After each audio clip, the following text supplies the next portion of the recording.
Today's video is all about the highlights of the new Genestealer Cult Codex. Super excited, but will this codex be hot or is it going to be a flop like the previous edition?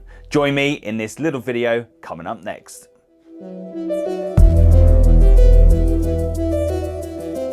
So today's video is all about the new Genestealer Cult Codex, and I am super excited that we've finally got the codex and ready to start using this on the battlefield. Now, I've had a quick brief look through this codex so far, and wow, there are so many cool things in there that potentially could make this codex very good, or it could make it really pony. Now, some things have got better, some things have got worse. Now, before we go any further, if you like the content we're pushing out at Twisted Dice, and you could do us a massive great favor by hitting that like and subscribe, it helps us out massively. So concealing your army at the beginning of the battle is still similar to how it was before. The only things that can be concealed now is just troops and bikers. So infantry and bikers are the only ones that can be concealed. Now going into the revealing them, it's the same as it was before. So at the end of your opponent's movement phase, you would then unreveal what's underneath the blips.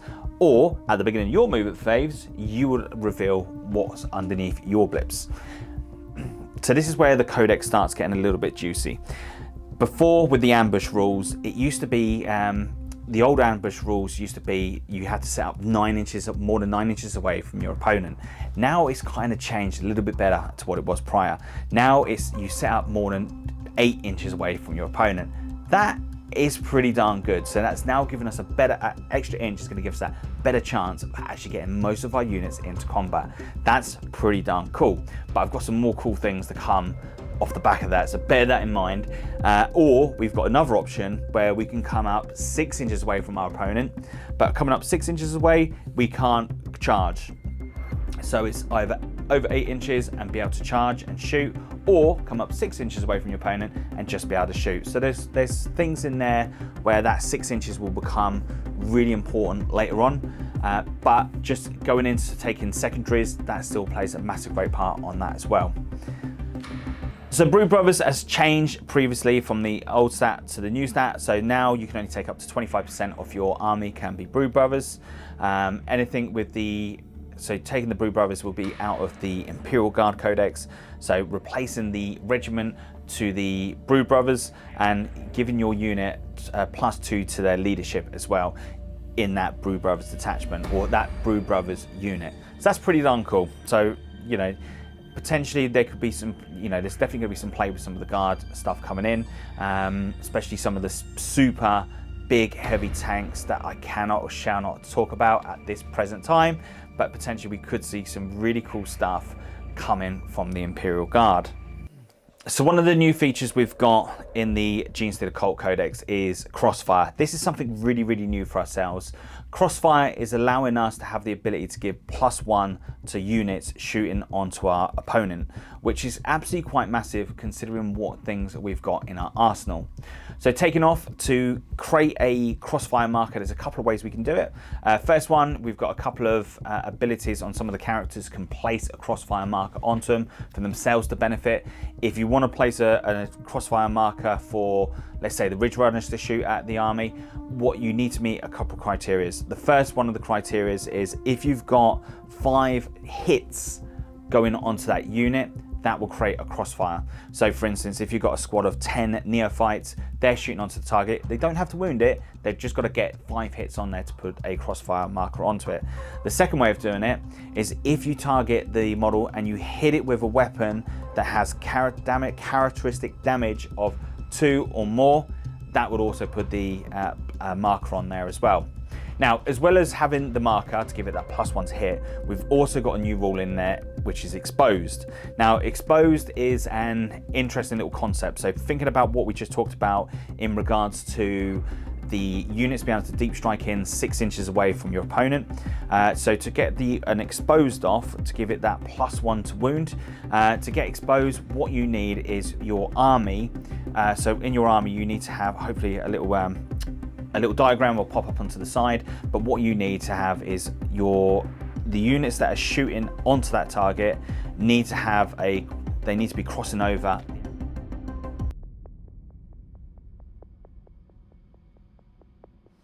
So next up, let's talk about cult creeds.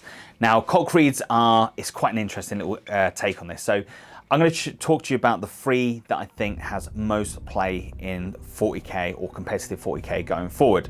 The first one I think would be really good would be the Bladed Clog. Bladed Clog would give all the models under that cult creed a 6-up invulnerable save, get to reroll 1s to wound, whether it be shooting or into combat, and it adds 3 to the range of the weapons. That's not bad at all. That's pretty good if you've got a really heavy shooty army. Now, the way the Genestealer Cult army operates, we are not known to be a shooty army. We are known to be nitty gritty, sneaky little things that's coming out of the woodwork and getting into combat as quick as we possibly can.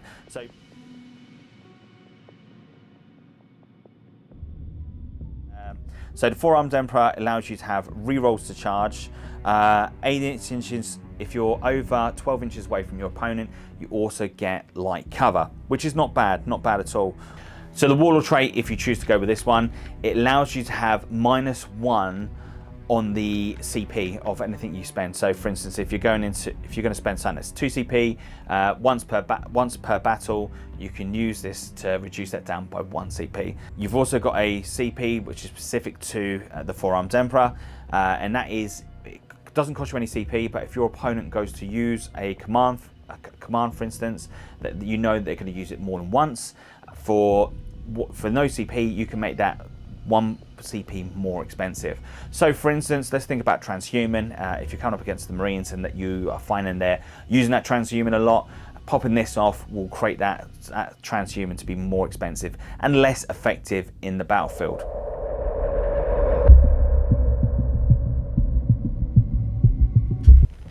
So now the one that I am super excited for is the Twisted Helix. Now the Twisted Helix is based around your Aboms, your Abominants, but what this is going to give your units under this cult creed is +1 strength. It's going to give you +1 to move, and also 1s and 2s always fail to wound that character. So for instance, the new railgun that's coming out, you can kind of laugh upon your opponent and go, it wasn't worth it, was it? Because you rolled a 2 and it failed. So look, that's not too shabby at all. The Warlord trait on this one, +1 damage on its melee attacks, if you take that as a Warlord trait, which is not bad. So the Relic is, I like the Relic on this one. So it allows you to have an enhancement upon that unit, whoever's taking the Relic. But more importantly, so thinking about your Abominant, if you also take the Biophages into your army, you can also then give it 2 of the enhancements. So there is a chance of making your Abominants or another character a little bit stronger or a little bit better than they previously were. But we'll go through the enhancements a little bit later on, because there's some cool bits in there that I thought wasn't too shabby. Now, stratagem on this one, we've got a strat which is going to cost you 1 CP. For that 1 CP, for every unit, so every model you kill in that unit counts as 2 for the purpose of morale, but more importantly, it gives the Abominant or the Aberrant +1 attack and +1 damage onto their weapon profile. That's not too bad at all, considering some of the weapons that's come out from. That could be really, really cool. So keep that in mind as we go through the Abominants, the Aberrants and the Abominant a little bit later on. That can make that unit really damn tasty. So out of the 6 creeds, they're the 3 that I think is going to be the best, most play out of this codex so far. But again, it'd be really interesting to see what you guys and girls think. But so far, the Twisted Helix has definitely got me thinking about the best way of playing this. And of course, look, having that 8 inch off the bounce just to get in there, I think that's absolutely super strong.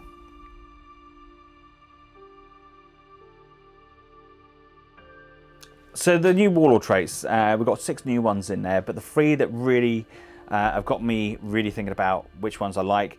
Going in from 3rd would be the magery, if I've said that right, which gives you the basically adding 3 to your aura.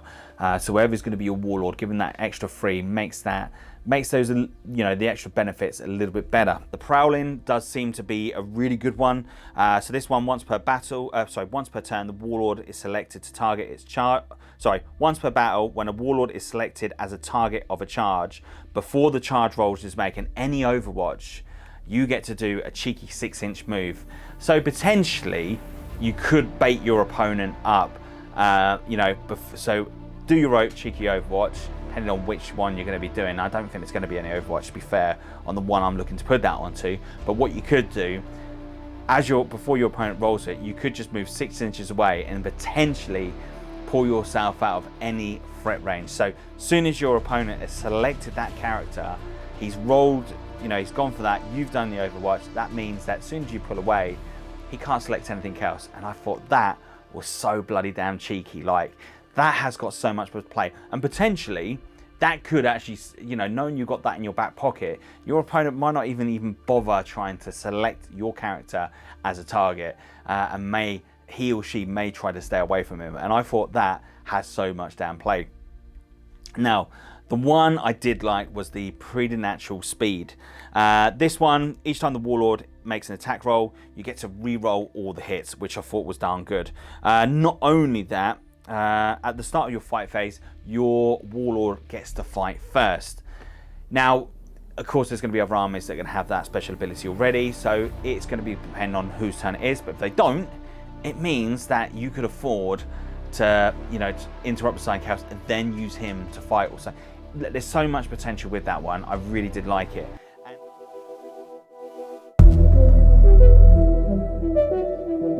So let's talk about Psychic. Again, Psychic, there's some, you know, we've got some new cool ones in there. We've got one that's kind of like gone a bit So before, we used to have Mind Control, where you used to be able to take control of a vehicle, an enemy model. Unfortunately, that's now been poops on, unfortunately. And considering that now Tau have got a new toy coming to the battlefield that could potentially do 12 damage, that could have been really cool for ourselves, at the fact that we could have used that tank against themselves.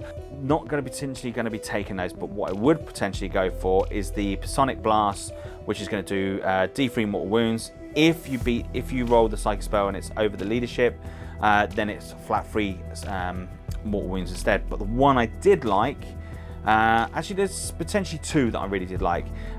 So you've got the Psychic Stimulus. Psychic Stimulus is a blessing.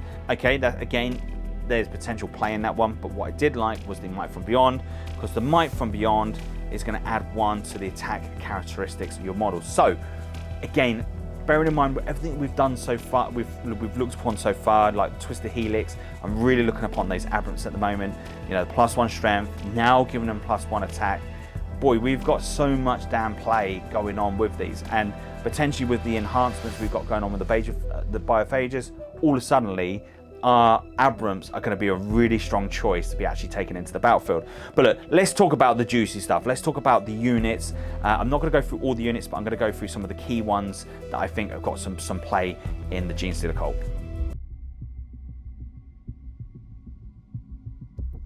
So one of the new features with the Genestealer Cult is the prolific planning, and this is similar to how like the Space Marine Codex works and some of the other ones, where you can spend points at the beginning of your game, pre-game, to like make the Tech Marine into Master of the Forge.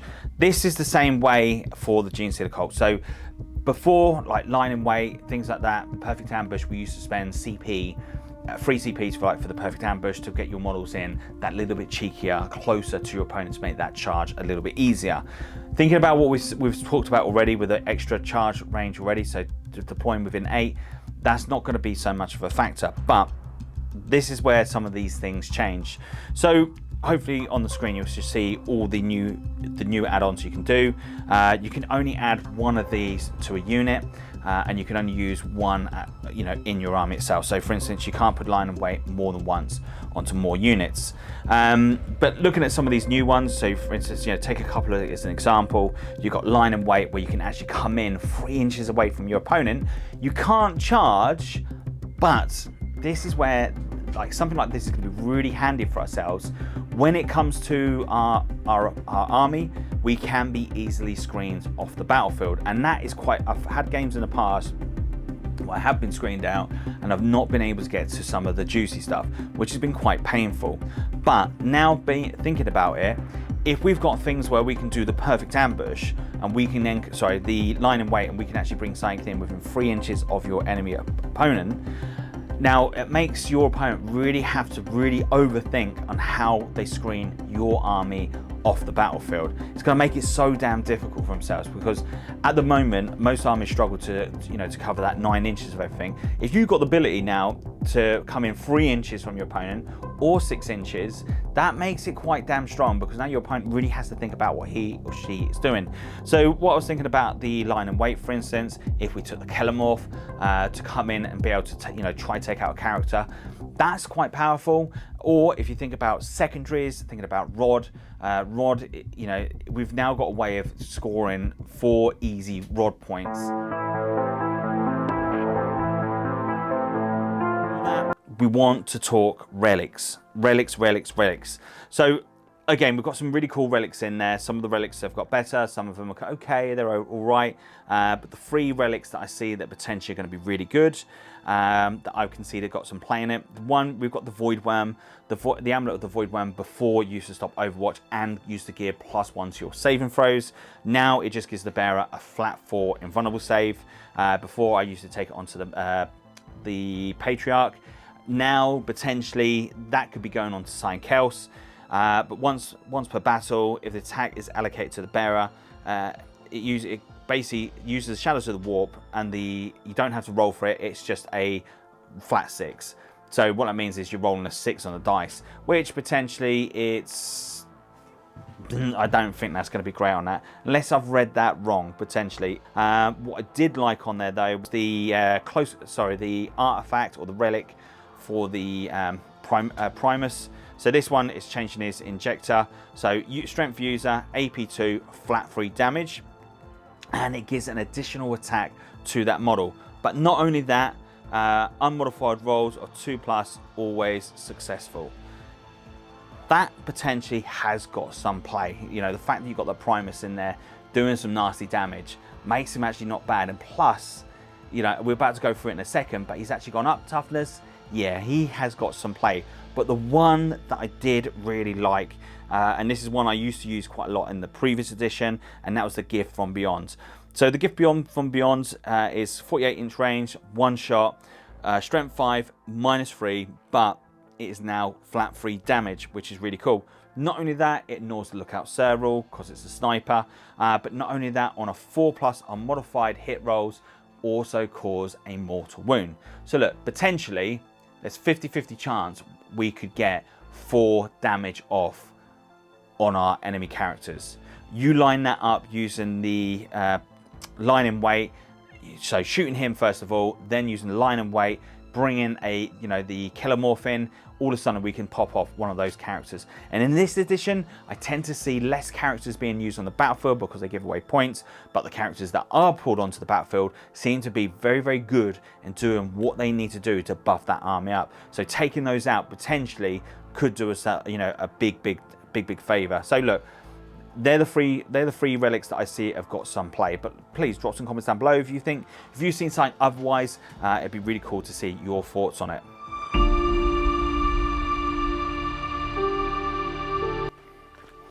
Okay, so this is the part where we get a little bit juicy.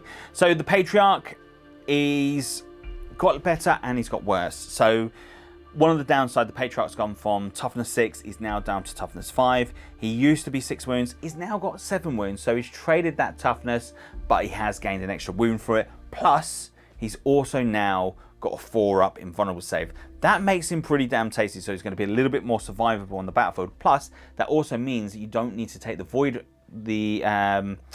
Amulet of the Void Worm, because you've already got that 4-up invulnerable save, so you potentially could put other stuff on him. The Living Idol aura has changed, so the Living Idol aura is within 6 inches. Actually, I think it's still the same. It's been a while since I played him, but what that does now is If you make once you've done your saving throws, if you fail any of those saving throws on a 3+, you can chuck that on then to another model that's within 6 inches of yourself. So that can be quite handy. But you know, with the Patriarch, you normally tend to have something that's going to be with him that can actually take that damage. Now the Primus, so the Primus was the next one I was going to talk about, because the Primus has actually got better than what he was previously. And the aura abilities, even down to the toughness. So as I said earlier on, he was T3, he's now T4, so making him a little bit more survivable. So the first aura he's got,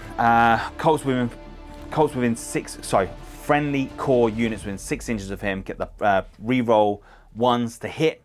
That's pretty damn strong. That's going to be really, really strong, especially if you're going to be going in with the Acolyte hybrids going into combat. That's got so much play in that, making him a really effective unit.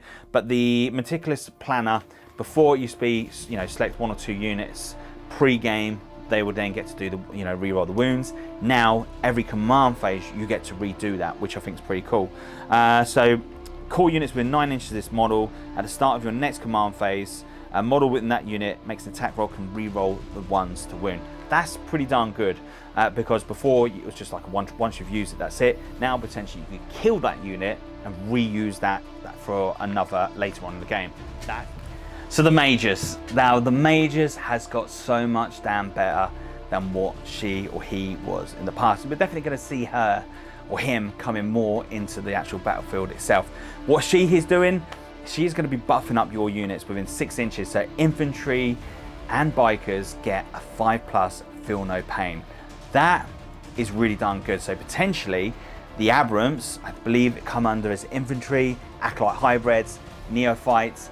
All of those have got that ability, and look, that is very, very powerful for this cult. So potentially we could see people running 2 detachments to make sure we've got 2 of these Mages in there. So we're making sure we've got a nice little bubble of these, this feel no pain going around, because that is really bloody good. That's really, really strong.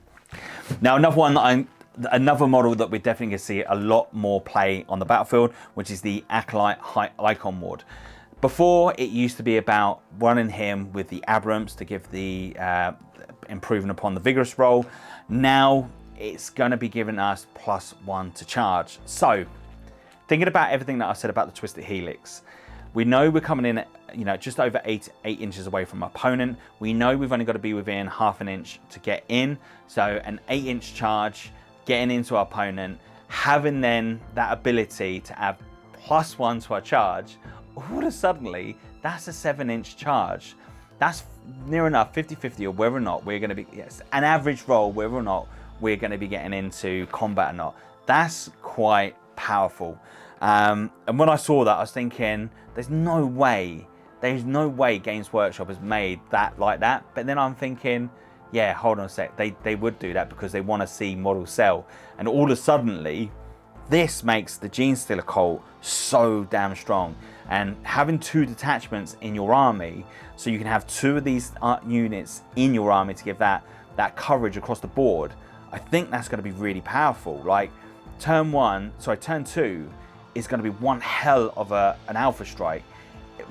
It's more like a beta strike, I suppose, because like turn 2, when things start coming in, you're going to start really doing some damage. So we need to start thinking about what things we can have on the battlefield to turn 1 to really, like, you know, open up the screening that's going on, because this guy is going to give those extra benefits. Wow, look, there's so much damn potential there, it's crazy. The Jackal, she's coming in, she's going to be given the, you know, ability to put a crossfire marker onto your opponent. Not much I can see on there has really changed, other than the fact that if she is over 12 inches away from the enemy, she's on her own, she cannot be targeted. That is pretty damn strong. So that means that she can float around, take objectives, you know, score points or whatever she needs to do around the battlefield, but she can't be targeted over 12 inches. Meaning, Tau, you're pretty much just doing this to stick that 12 damage weapon up your butthole because you can't target it, and that is so damn cool. So then moving over to then like the Acolyte hybrids, the neophytes, the hybrid metamorphs. They've all got the ability to take icon ward, the icon. So before, the icon allows to do the reroll the ones in combat, which should be really good. Now it does something totally different. The Icon Ward allows you to bring back on the Acolyte hybrids, the Metamorphs. It allows you to bring D3 models back into that army, into that unit, which makes that quite strong. The Neophytes, however, bring back D6. That is pretty darn strong. One thing I did forget to say with the Icon Ward, he can also bring back D6 models into the Neophytes, or D3 back into the Acolyte hybrids. The only difference is with those units, you can ever maximum bring up per turn. So like the Acolyte hybrids, you can only bring up 3 back onto the battlefield. As with the Neophytes, you can only bring up to 6. So if you it just gives you that little bit extra maybe to pull it off if you want to. So let's talk about the next unit that's really got my bits going, and this is the Pure Strain Genestealers.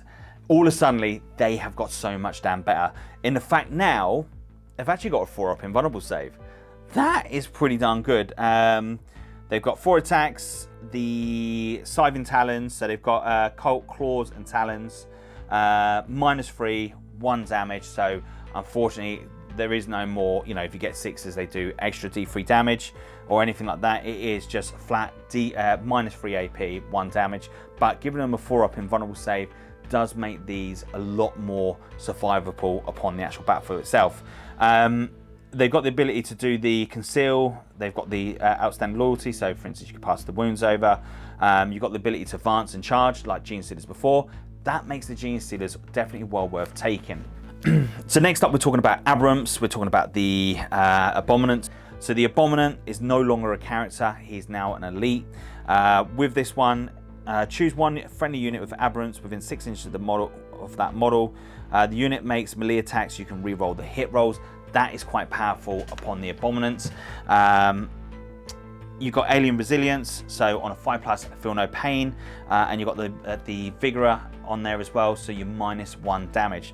Now he's coming in at a whopping 6 wounds, only 3 attacks. So look, that's not too shabby, but if you think about the Biophages and what he can do, thinking about that Warlord trait, talking about the Warlord trait that we can put onto him to add 2 of the enhancements, then thinking about, buffing him up, potentially we could see more attacks coming onto this guy straight away. Moving then over to the Aboms. Now, the Aboms, in a way, they were good at one point, they got a bit of a kick in with the points. Hopefully the points will pop up on the screen and we can decide on whether or not that they're worth taking. But the Aboms themselves, the improvised weapons have changed. They've got a little bit more pony. In fact, I don't see you really taking the improvised weapons on them for what they actually do. But what I can see you going with now is the heavy power weapons. They're going to be coming in at +3 strength. So he's already strength 5, so it's going to be putting him on strength 8. Is -2 flat 3 damage. So thinking about going into the actual the Twisted Helix, all of a sudden we're going to start making that so much more better into combat as well. And I can't remember which one it was. It was something I was talking about earlier, given the ability to do an extra damage onto the weapons. That all of a sudden those Aboms are going to be so much played. They're going from 2 wounds, they're going up to 3 wounds, 2 attacks each. The main one is going to be going in with 3 attacks, leadership 7, 5+ save. Potentially if you're going to be taken around with the Icon Ward, with the Major, you've then also got a 5-up, feel no pain. That is not bad at all. The -1 damage with that makes this quite a nice little combo, and I can see some damage on there. Before, potentially the Aboms could have been a lot better. 2 wounds, -1 damage, on the damage roll could have been better. But look, the Keller Morph has got a little bit poorer than what he once was. The weapons, he's still got the 6 shots. When he hits, he can then shoot more. So every one he hits, he can then re-hit again. That's still the same. He has now got a 5-up invulnerable save. So the one thing I really liked about this model was the fact that once he's shot, he can then move as if it was his movement phase. So shoots his guns off, does what he needs to do, then he moves as if it was his movement phase. Giving you ability then to hide your character away from your opponent, or making them really think about what they do. I think potentially doing that line and wait, bringing them in 3 inches in from your opponent, makes him quite a tasty little unit to actually consider on the battlefield. Now, The Sanctus. This, I think, has got so much play. The Sanctus before having that sniper rifle. The sniper rifle on this one, so it is strength 5, -3 to damage. Look, that has got, you know, got some play in there. But what I like the idea of, if you take the gift from beyond on this character and then having the ability to do 3 damage opposed to 2, I think that makes it more better. He has got the 5-up invulnerable save, I believe he has. But he also has soul sight, meaning he auto hits his target. That is pretty damn good. That is really, really damn good. The only thing I can see upon that would be he's going to automatically hit his target, but he has the ability that he cannot be shot over 12 inches. So if your opponent's on the other side of the board, he cannot be targeted. So meaning he has that free realm of sitting up on a tower or on a building, be able to pop up characters, unless they're coming up within 12 inches, you ain't getting to be able to shoot him. And I think that's really going to be strong for him. The Saboteur. Look, the Saboteur has got so much, it's got some play to her. She's 80 points. I think she's a bit expensive for what she actually does. She is a one-trick pony, but what she will do, if you think about the ways you play her, you won't have her going up across the, across the board to get into action.